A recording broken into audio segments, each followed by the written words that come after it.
The last thing I ever expected was to hear my own son's voice, cold and sharp, say, "Goodbye, Mom. The wolves will take care of you." Ethan's truck roared to life, spitting gravel as it disappeared into the endless Montana forest, leaving me alone, without food, without water, without even a compass. Just the clothes on my back, the frigid air biting at my skin, and 30 miles of wilderness between me and the nearest town. I stood frozen. Not from the cold, but from the realization. My only child, the boy I had carried for 9 months, nursed through fevers, and sacrificed my entire life to raise, had just abandoned me to die. For inheritance. The silence pressed in, broken only by the distant howl of wolves. My military training screamed at me to move, to survive, but my heart shattered with each breath. How had my Ethan, the baby who once clung to me after nightmares, turned into this stranger who calculated my death like a business transaction? I clenched my fists. If the wilderness was meant to be my grave, then my son had underestimated me. This was not the end of my story. This was the beginning of his downfall. People saw me as a woman who had it all: a roof, a business, a son. What they didn't see was the blood price behind it. I was 27 when cancer took my husband, Michael. One day, we were laughing in the kitchen.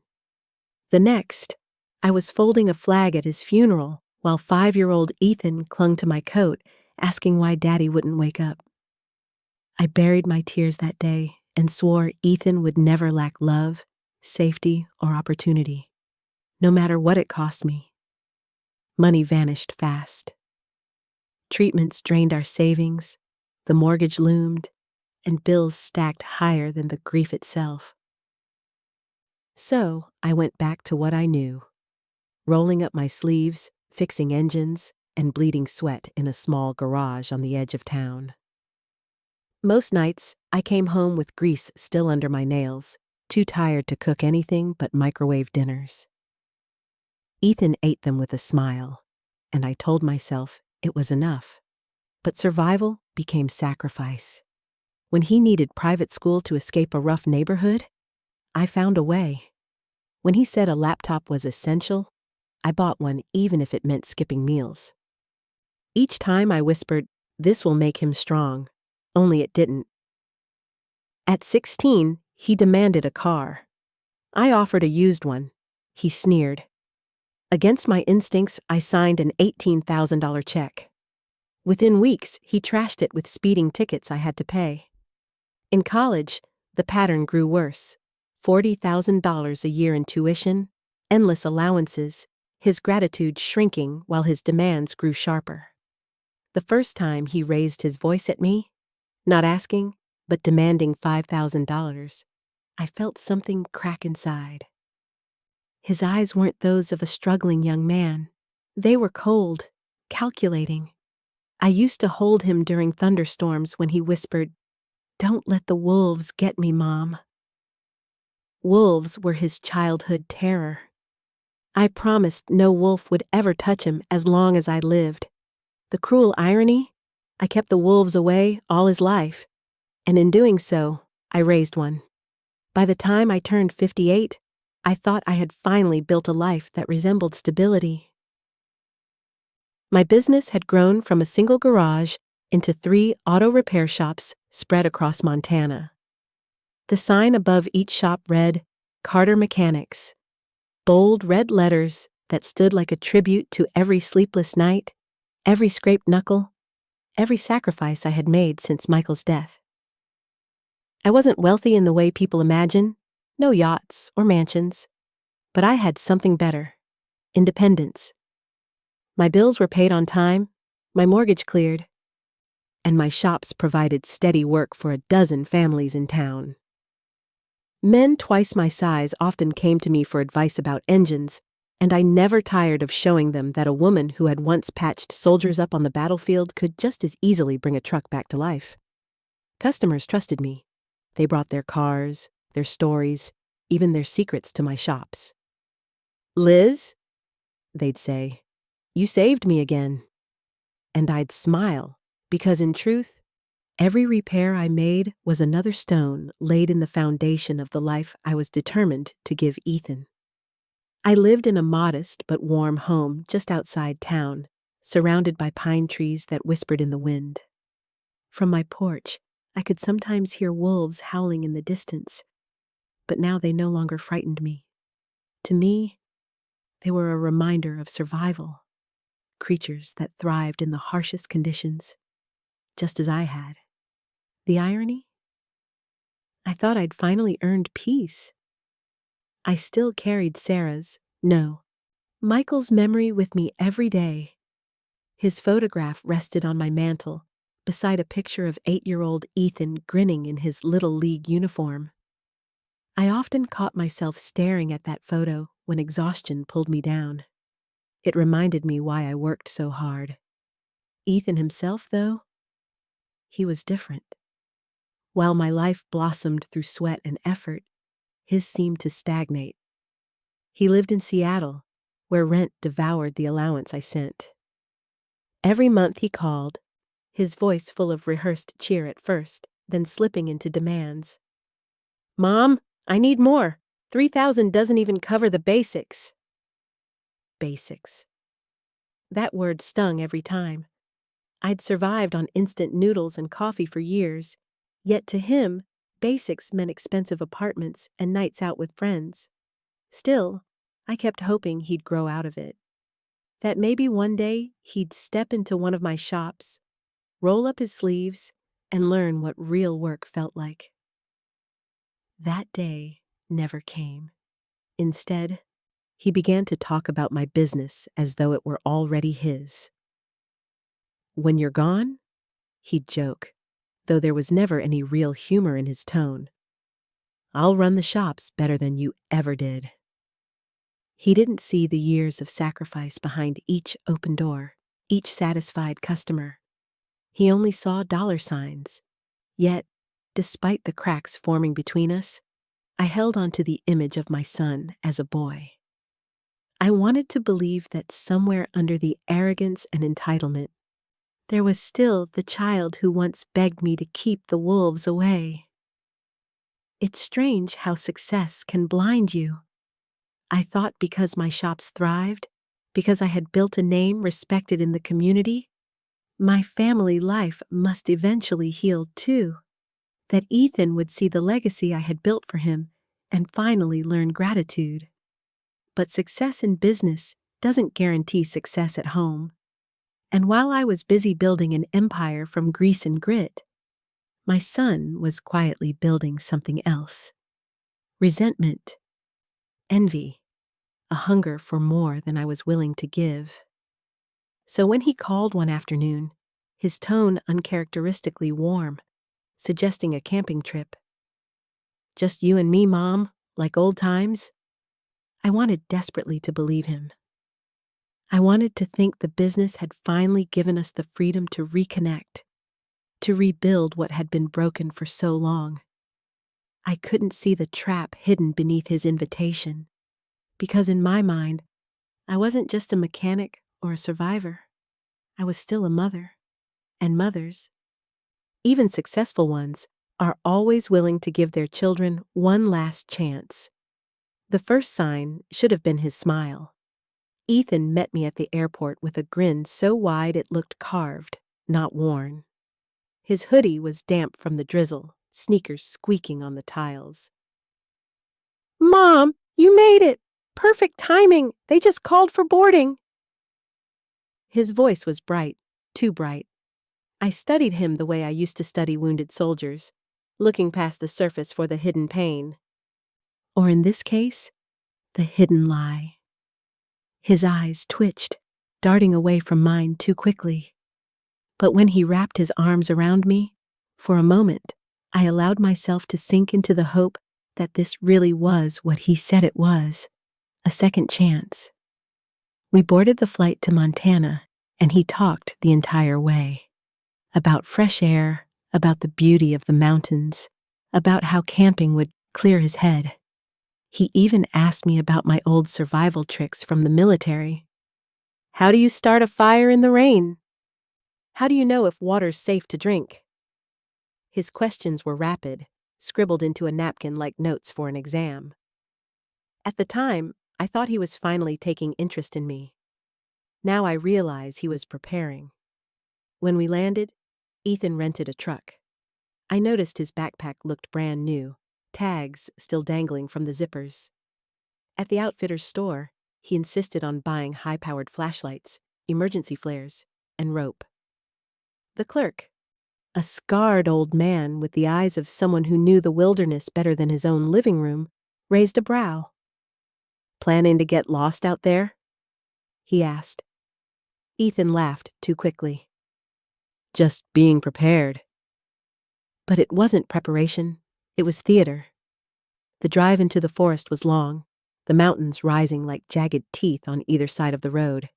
I tried to break the silence. "You know, your father loved this country. He used to say the wolves here sounded different, like they were singing." Ethan gave me a sidelong glance, a smirk curling his lips. "Guess we'll find out tonight, huh?" That smirk chilled me more than the March air pouring through the vents. At the ranger station, a woman named Jennifer Walsh spread maps across a table. She pointed to the red markers. "Wolf sightings here, here, and here. Packs are active right now. Early spring means territory disputes. You'll need to keep food sealed tight and stay alert. If you encounter a pack, don't run. Make yourself look large and loud. Do you understand?" I nodded. Ethan only shrugged. "We'll be fine. My mom's basically a survival expert." Jennifer's gaze lingered on him, skeptical. "This isn't the kind of wilderness you take lightly. If something goes wrong out there, it could be days before help reaches you."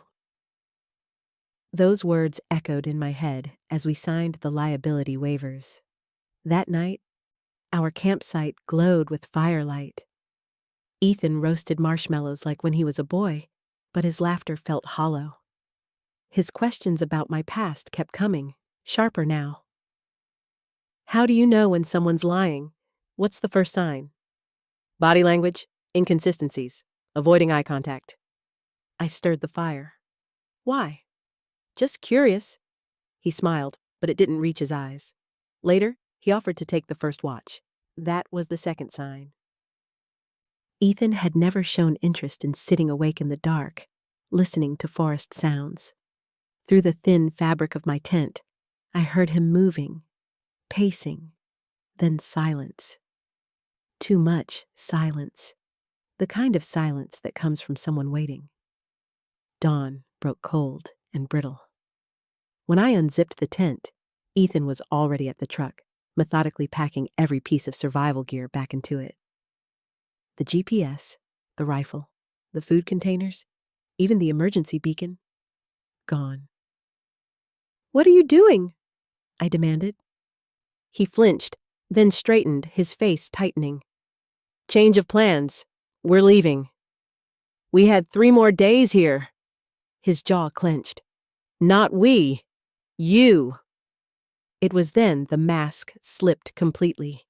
His eyes burned with years of resentment, twisted into something almost feral. "I'm done, Mom. Done with your control, your manipulation. I don't need your scraps anymore." I felt the ground shift beneath me. "Ethan, what are you saying?" He slammed the tailgate shut. "I'm saying I'm taking what's mine. Your shops, your house, all of it. You've had your life. Now it's my turn." The words hit harder than any battlefield memory. Not the wolves, not the cold, not even death itself. Nothing could wound me like hearing my son claim my life as his inheritance. "You're leaving me here?" My voice cracked. "Call it tough love." He climbed into the driver's seat. "Maybe 30 miles of wolf country will finally teach you what dependence feels like." "Ethan, please, don't do this." For a flicker of a second, doubt crossed his face. A memory, maybe, of all the nights I had rocked him to sleep, promising to keep the wolves away. But then it hardened. "Goodbye, Mom. The wolves will take care of you." The engine roared, gravel sprayed, and then he was gone, swallowed by the trees. The silence that followed was absolute, broken only by a long, mournful howl rising from deep in the forest. I stood frozen, not from the cold, but from the truth pressing down on me. The wolf I had always feared wasn't out there in the trees. I had raised him myself. The dust from Ethan's truck still hung in the air, long after the sound of his engine had vanished down the mountain road. I stood frozen in the silence, my lungs burning from disbelief more than from the cold. He was gone. My own son, the boy I had carried on my hip, the man I had fed, clothed, and sacrificed my entire life for, had just abandoned me in wolf country with nothing but the clothes on my back. I pressed my hand against a pine trunk, the rough bark biting into my skin as if to remind me I was still alive. Panic pressed in from all sides, but I forced it down. I had learned long ago, in dusty military tents with soldiers bleeding out around me, that panic was the first step toward death. Breathe, think, move. Those were the rules that had kept me alive then. And they would keep me alive now. The air smelled of snow and pine sap, sharp and clean, but beneath it lingered something else, the musky scent of animals. Wolves. Their howls rose in the distance, a chorus that pierced through the trees and rattled my ribs. I wanted to cover my ears, to imagine I was back on my porch listening to them from miles away. Safe. But there was no porch here, no safety. Only me and the wilderness. I began walking, boots crunching against patches of frozen earth, trying to follow the faint tracks Ethan's truck had left. The road stretched west, but it twisted out of sight, and I knew better than to trust appearances. A day's walk here could stretch into 3. My throat already felt parched, lips splitting against the dry wind. I needed water, shelter, and warmth before nightfall, or the wolves wouldn't even need to touch me. Nature itself would do Ethan's work for him. I scanned the ground as I moved, searching for signs of animals. Soon, I spotted them. Deep hoofprints pressed into soft mud, wide and heavy. Elk, most likely. They needed water to survive, which meant I was close to a stream. My legs ached, my knees protesting every uneven step. But the thought of water pulled me forward until I heard it, the trickling sound, faint but unmistakable. Pushing through the underbrush, I stumbled upon a narrow stream curling like silver through the trees. I fell to my knees and cupped the icy water to my lips. It tasted of earth and stone, biting cold as it slid down my throat, but it was life.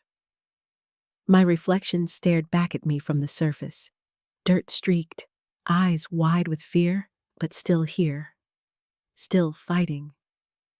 Movement caught the corner of my eye. Across the stream, in the shadows of the trees, 2 yellow eyes glowed back at me. A wolf. Its body was low to the ground, fur bristling in the fading light. It didn't lunge. It didn't run. It just watched, ears twitching, calculating. My hand tightened around the small folding knife in my pocket, pitiful against such a predator. I raised my arms, made myself as large as possible, and shouted into the stillness, "Go on! Get!" My voice cracked, but carried through the trees. The wolf blinked slowly, head tilting as though curious. Then, with a graceful motion, it melted back into the forest. The stream no longer felt safe. I forced myself back to my feet, heart thundering, and pressed onward. Every step away from the water felt like a gamble, but staying would have been worse. I moved until I found a small clearing with a fallen tree, large enough to serve as a windbreak. My fingers worked quickly, gathering pine branches, layering them into a crude shelter. It wasn't much, but it was enough to block the wind. As the sun dipped behind the mountains, the forest transformed. The temperature plummeted, my breath rising in clouds. Shadows thickened into a suffocating blackness, pierced only by the occasional glint of moonlight through the branches. Then came the sounds, the rustle of small animals, the distant crack of a branch, and above it all, the long, mournful howl of wolves, closer than before. I curled into myself, jacket pulled tight, the knife clutched in my fist. My mind flicked back to Ethan. His face when he left me wasn't angry or uncertain. It was calm, almost satisfied. He had calculated this, just as surely as the wolves calculated their hunts. The betrayal cut deeper than the cold. A twig snapped nearby, sharp and deliberate. My heart seized. I gripped the knife tighter, eyes straining into the dark, and then, against the rhythm of the forest, I heard it, a new sound. Low, mechanical, steady. Engines. I scrambled out from beneath my shelter, stumbling into the clearing. Lights broke through the trees, bright beams cutting across the blackness. 4 ATVs roared into view, tires skidding against the earth. I waved my arms, shouting until my voice cracked. "Help! Please help!" The engines cut off one by one. The riders stared at me, their helmets reflecting the fire of their headlights.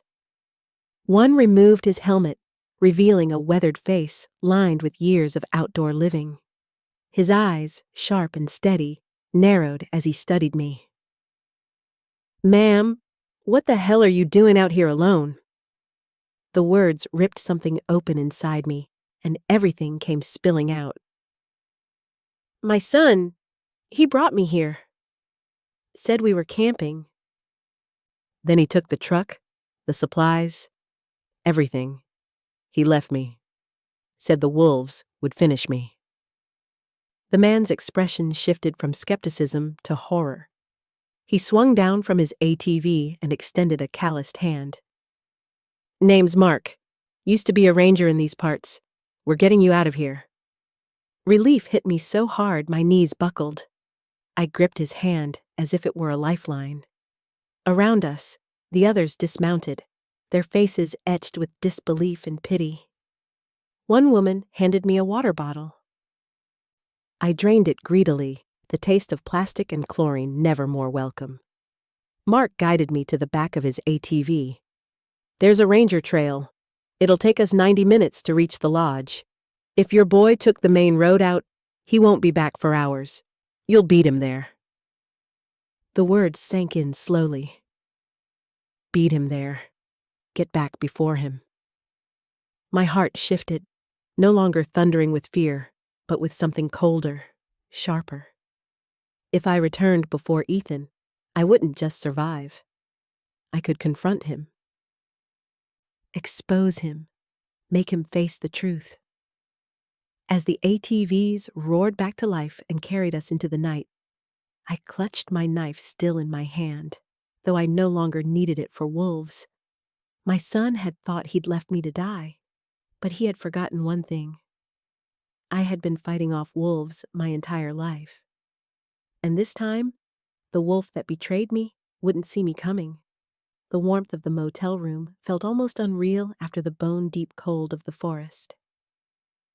Mark and his companions had dropped me off at the Denali Lodge's Montana counterpart, its log walls glowing under yellow lamps, the air thick with wood smoke. My fingers still shook as I pulled off my boots, the adrenaline of survival clinging to me like sweat. I should have collapsed into bed. I should have let the relief wash over me and slept for a week. But sleep wouldn't come.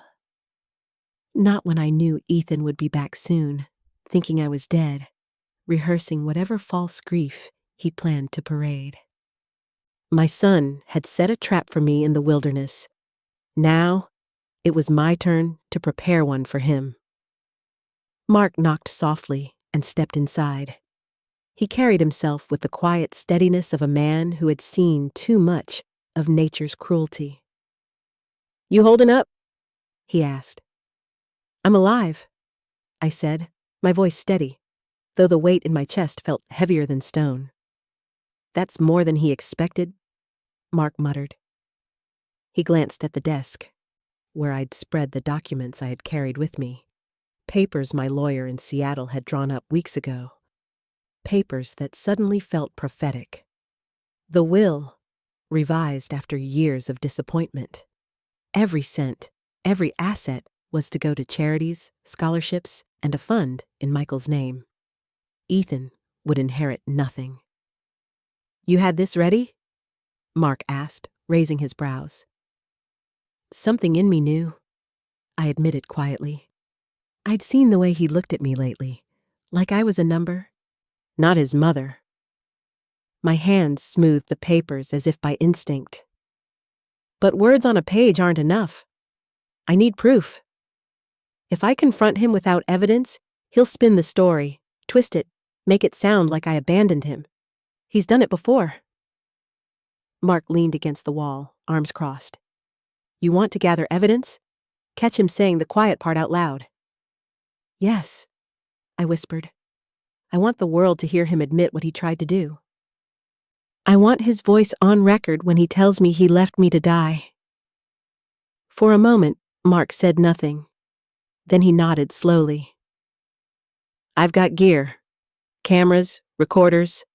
Hunters use them to capture night activity, but they'll do just fine for a conversation. I'll set it up in the adjoining room.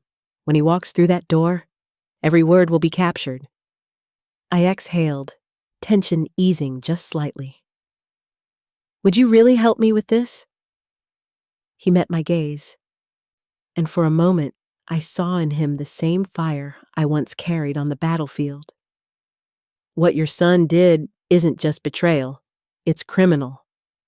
Out here, abandoning someone without gear, that's as good as a death sentence.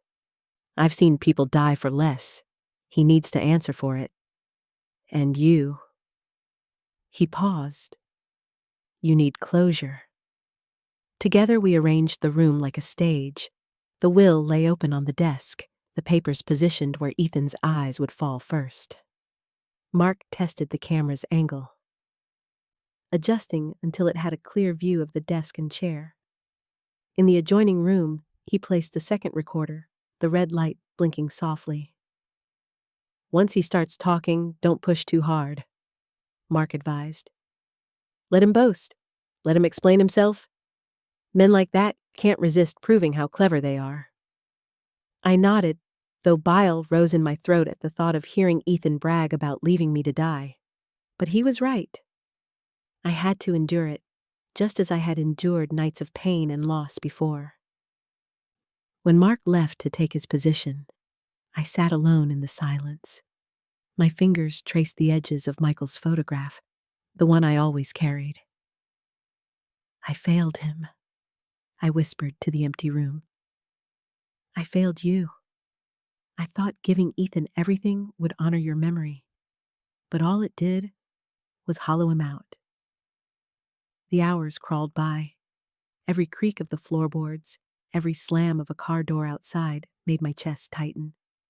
I kept picturing Ethan's face when he walked in. Would he look shocked, angry, afraid? Would there be even a flicker of the boy who once begged me to keep the wolves away? Or would I only see the wolf I had raised? At last, headlights swept across the motel window. The rumble of the truck engine was unmistakable, our rental. My pulse hammered in my throat. Keys scraped the lock, fumbled once, then turned. The door opened. Ethan stepped inside, his face pale under the overhead light. For a moment, disbelief rippled through him. His mouth opened, but no words came. "Hello." "Ethan?" I said softly. His knees seemed to buckle. He gripped the doorframe, eyes darting around the room as if searching for escape. Mom? How are you here? I smiled faintly, though it felt like a knife twisting in my chest. Turns out I'm harder to kill than you calculated.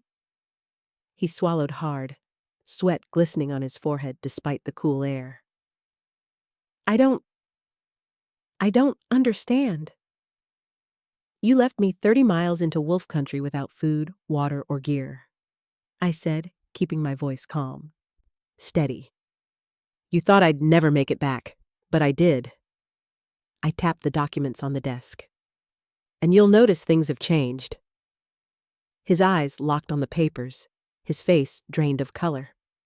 What do you mean, changed? I mean, you inherit nothing. Not the shops, not the house, not a cent. Everything goes to veterans, scholarships, charities. I leaned forward. The only thing you've earned is a prison sentence. Ethan's jaw worked, his composure cracking. You can't do that. I'm your son. You were, I said quietly, until you tried to kill me. His voice broke into anger, raw and sharp. You don't get it, do you? You made me like this. Every dollar you shoved in my hand, every problem you solved for me, I never had a chance to stand on my own. You smothered me until the only way out was to take it all from you. My stomach twisted, but I kept my face neutral. Inside, my heart screamed, but I forced myself to remain still. Mark's recorder was catching every word. Every damning word! Ethan stepped closer, fists clenched. You think you're clever? Fine. You'll see. Without me, your empire crumbles. I'll tell them you abandoned me, that you lost your mind, that— Stop! I cut in, my voice sharper than I intended. The world will hear exactly what you just said. And this time, there are witnesses. For the first time, real fear flickered across his face. His bravado faltered. What do you mean, witnesses? From the adjoining room came the soft click of a door opening. Mark stepped in, camera in hand, red light still glowing. Ethan's face collapsed. This, Mark said flatly, is the moment your lies end. Ethan froze when Mark stepped out of the adjoining room, the camera still blinking in his hand. For a second, my son looked less like a predator and more like a cornered animal, his arrogance stripped away. Mom, you set me up? His voice cracked between disbelief and rage. No, I said coldly, my hands folded on the desk. You set yourself up. All I did was make sure the truth wouldn't die out there in the woods. Mark crossed the room, placing the camera deliberately on the desk beside the will. Every word you just said is recorded. You admitted to abandoning her, to planning to take everything, to treating her like nothing more than a paycheck. It's all here, Ethan. My son's face twisted. For years I had seen him pout, rage, demand, but this was different. This was the look of someone who realized his carefully spun web had collapsed in an instant. You can't go to the cops with this, he stammered. They won't believe you. I'll tell them you're lying, that you're trying to cut me out of the will. You'll ruin both of us.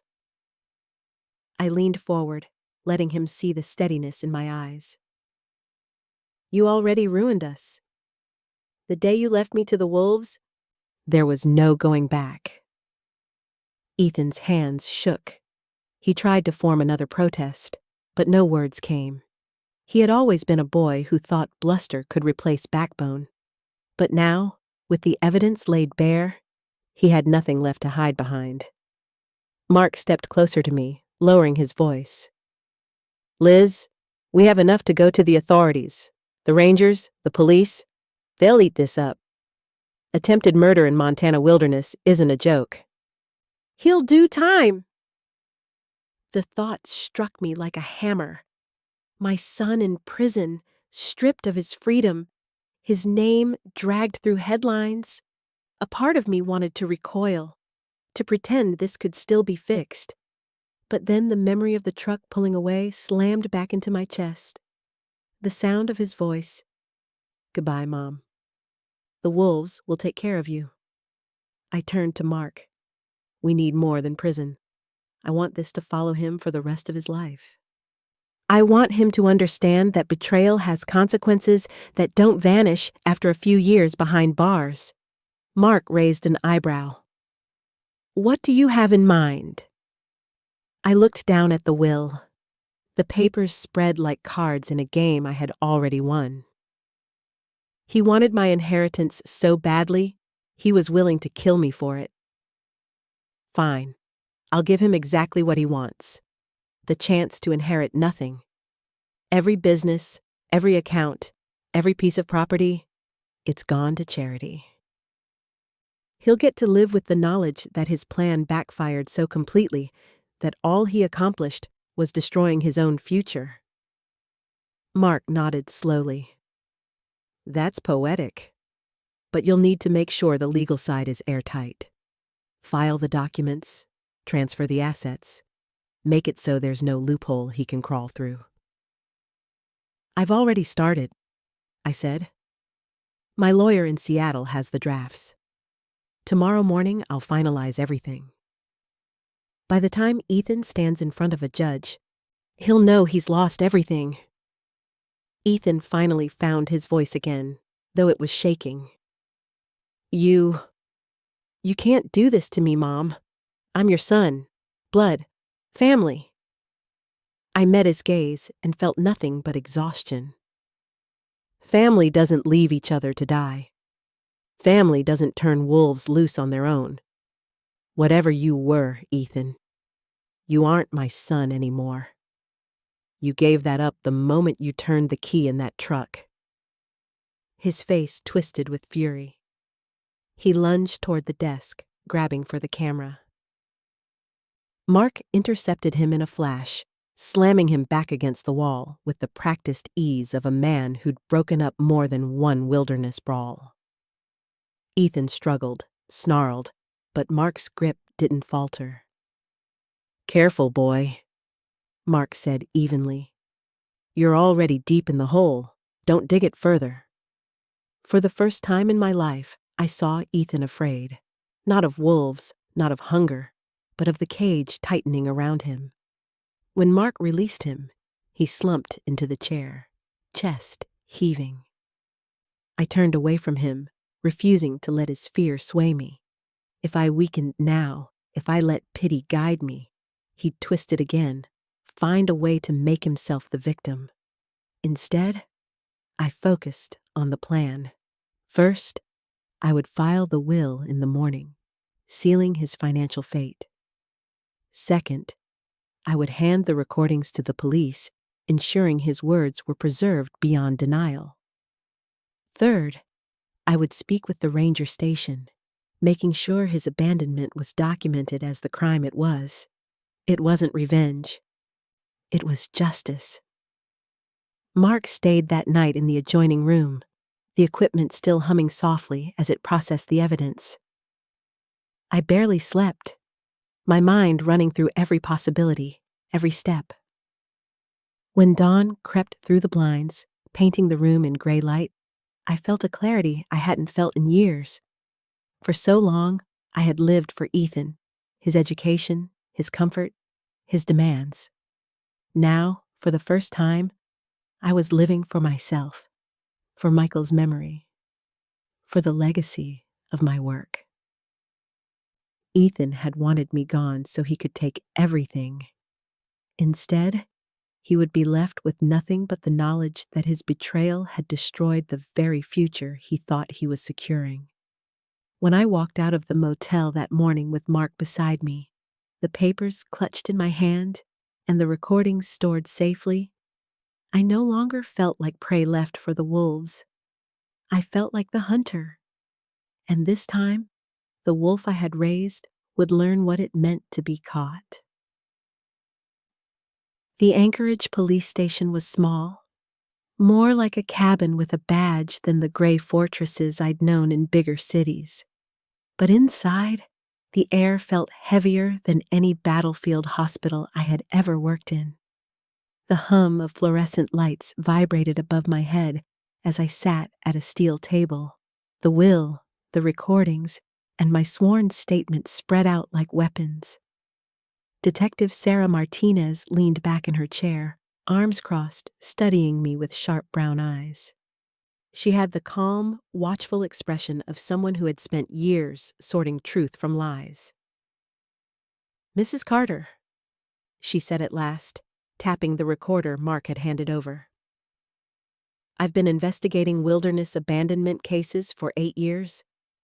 Most of them are tragic accidents, people making foolish choices, biting off more than they can chew.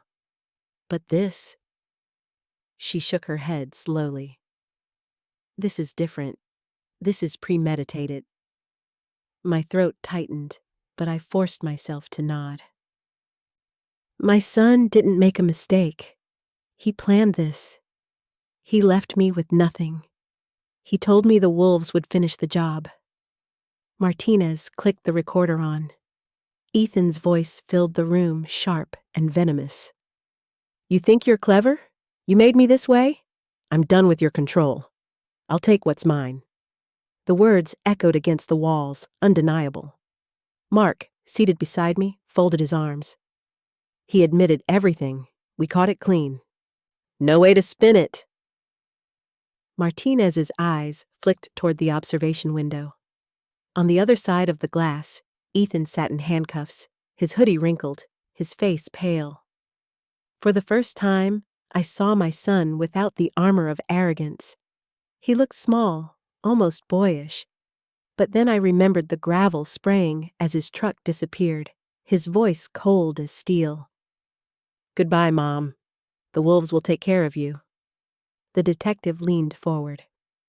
"With this recording, plus your testimony and Mr. Reed's, we have more than enough for attempted murder. In Montana wilderness law, abandonment with intent is treated the same as pulling a trigger. He's looking at 15 to 20 years minimum." The words landed like a hammer in my chest. For a moment, I couldn't breathe. My son, my only child, would spend his prime years behind bars. But then another memory flooded back. Me kneeling by the stream, a wolf's eyes burning into mine, knowing that death was closer than life. Ethan had put me there. Ethan had chosen it. "He thought I was prey," I whispered. "He thought I'd never come back." "And you proved him wrong," Mark said firmly. Martinez closed the folder. "We'll move forward today. He'll be arraigned tomorrow morning. But before we do you want to see him?" The question made my blood run cold. Did I? What could I possibly say to him now that everything was exposed? Still, some part of me needed it. Not closure exactly, but clarity. They led me into the holding room. Ethan sat slumped in the chair, his hands cuffed to the table. When he looked up and saw me, his face crumpled, not with shame, but with fury. "You destroyed me," he hissed. I took the seat across from him, folding my hands calmly. "No, Ethan. You destroyed yourself. I just stopped you from destroying me with you." His eyes burned with resentment. "I'm your son. You can't just erase me. You erased yourself the moment you left me to die." My voice was quiet, but unshaking. "I gave you everything, more than I ever should have, and you turned it into a weapon against me." For the first time, he faltered. His lips trembled, and for just a flicker of a moment, I saw the boy he used to be, the child who clung to me during thunderstorms, whispering, "Don't let the wolves get me, Mom." But then it was gone, replaced by the hardened mask of greed and blame. "I'll tell them you're lying," he spat. "That you're framing me, that you—" "Save it!" I cut him off. "Your words are already on record. They'll follow you longer than I ever could." I stood, leaning forward just enough for him to feel the weight of my gaze. "You wanted the wolves to tear me apart. Instead, it's your own hunger that's done the job." The guard stepped in, guiding me out. Behind me, Ethan shouted, his voice cracking with desperation. "You think this is justice? You'll regret this, Mom. You'll regret it." But his words bounced off me like stones against iron. Outside the holding room, Mark was waiting. "You did what you had to," he said quietly. I looked toward the window, where Ethan sat thrashing against his cuffs, his face twisted with rage. My chest felt hollow, but also steady. For the first time in years, I wasn't carrying the weight of his demands, his disappointment, his endless hunger. I was carrying only myself. Martinez joined us, a file tucked under her arm. "We'll take it from here. You've done more than most parents could. You survived him. That's not nothing." Survived him. The words lingered as we stepped outside into the crisp morning air. The mountains loomed in the distance, silent witnesses to betrayal and truth alike. I had been afraid of wolves all my life. But in the end, it wasn't their teeth that nearly ended me. It was the wolf I raised in my own home. And now, for the first time, he was the one in the cage. The trial came swiftly. With the recordings, Mark's testimony, and the documents laid out like iron chains. Ethan's fate was sealed before the jury even took their seats. The prosecutors called it one of the clearest cases of premeditated abandonment in Montana's history. My son sat hunched at the defense table, his suit hanging awkwardly, his eyes darting like a cornered animal. He didn't look like a man anymore. He looked like prey. When the verdict came, guilty on all counts, the courtroom was silent except for the sound of my heart breaking all over again. 15 to 20 years. Attempted murder. Fraudulent intent. I had braced myself for satisfaction, but what came instead was a cold emptiness. The law had spoken. Justice was served, but there was no victory in watching my only child led away in chains. Outside the courthouse, reporters swarmed, microphones thrust forward. "Mrs. Carter, how does it feel to see your son convicted?" I straightened my shoulders. "It feels necessary," I said. He wanted to leave me for the wolves. But the real predator was his greed. That's what destroyed him. Not me, not the wilderness. My words echoed louder than I expected, carried on headlines across the state. In the weeks that followed, I finalized the transfers. The shops were sold, the funds redirected into scholarships for veterans' families, into wildlife conservation programs Michael would have loved. Every cent Ethan thought he was stealing became a tool for good. His inheritance evaporated, not into his pockets, but into legacies he would never touch. At night, I sometimes sat on my porch listening to the wolves cry in the distance. Their howls no longer sounded like threats. They sounded like witnesses, voices that had followed me out of the forest, reminding me that survival wasn't just about living. It was about choosing who we become after the storm. The boy who once begged me to keep the wolves away was gone. What remained was a man whose choices had devoured him. And me? I was still here, not as prey, not as victim, but as someone who had finally faced the wolf she raised and lived to tell the story. The prison gates closed behind Ethan, and for the first time in decades, I felt the weight on my shoulders lift. The chains were his now, not mine. Yet even as I drove away, a question lingered like fog in the pines. Was he truly gone from my life, or would his shadow always follow me? Some nights, I imagine him years from now, older, harder, sitting in a cold cell with only his thoughts for company? Would he curse me forever? Or would he finally understand that the wolves he unleashed weren't in the forest? They were inside him all along. I'll never know. And maybe that's the point.